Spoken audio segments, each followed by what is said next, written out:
Hey friends, this morning the latest CPI inflation data dropped, and it looked surprisingly calm. Headline inflation rose just 0.1% from April and 2.4% compared to last year. Core inflation, that's excluding food and energy, also ticked up by only 0.1% year over year, sitting at 2.8%. Sounds like good news, right? But here's the thing. For months, the Fed has been threading a needle, trying to tame inflation without crashing the economy. And this report seems like evidence that things are under control. But is it? Or is this just the eye of the storm?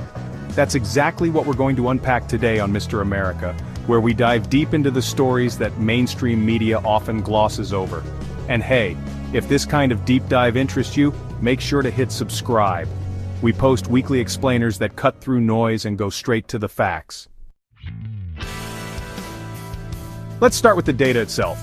Overall, CPI rose just 0.1% in May. That's the smallest increase since October. Energy prices actually fell slightly thanks to a cooling oil market. Food prices flat and used cars finally coming back to earth. Core inflation, which strips out those more volatile categories, also rose just 0.1%.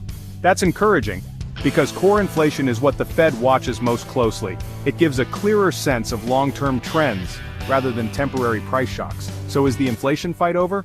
Well, not quite. Shelter, meaning rent and housing-related costs, continues to rise at a steady clip. In fact, it accounted for over 60% of the total increase in core CPI this month. Medical care and insurance costs are also stubbornly high. And here's where it gets interesting. Even though CPI is cooling, many Americans don't feel like prices are under control. You know this if you've been grocery shopping lately or paid your utility bill. Let us know in the comments. Are you personally seeing prices fall where you live? This disconnect between the data and the daily lived reality, it's part of the psychological battle of inflation.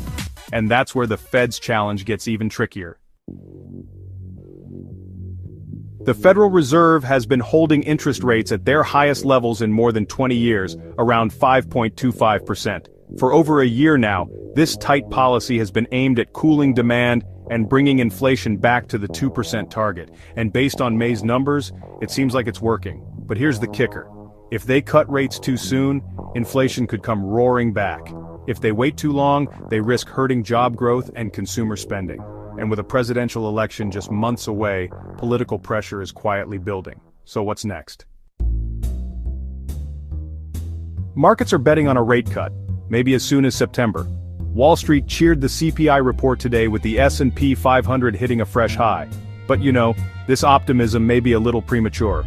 The labor market is still tight, wages are rising, albeit slowly, and global uncertainties, like oil prices, supply chains, and geopolitical tensions, haven't gone away.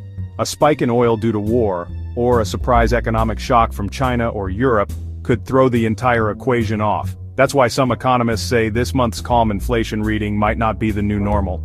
It might just be a pause. And here's a question for you. Should the Fed start cutting rates now to support the economy, or wait longer to be absolutely sure inflation is dead? Tell us what you think in the comments. I really want to know your take. Behind these inflation numbers is a bigger transformation. The US economy is quietly evolving. We're seeing massive investments in clean energy, AI, semiconductor manufacturing.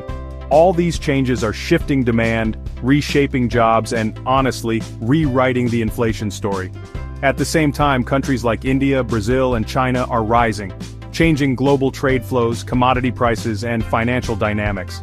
So inflation isn't just about money supply or Fed policy anymore. It's about how power is being redistributed in the 21st century. So yes, this month's inflation report was mild, but whether that calm will last is still uncertain. Because inflation isn't just a number, it's a reflection of deeper forces, wages, inequality, technology, global risk, and how people feel about their future. And that's why every little CPI update matters. If you've made it this far, maybe consider subscribing to the channel. We break down these complex stories in a way that's real, human, and data-driven. Right here on Mr. America. And let me leave you with this. If inflation feels under control, but the anxiety isn't, what is it that we're really fighting? See you in the next one. Subscribe for weekly deep dives.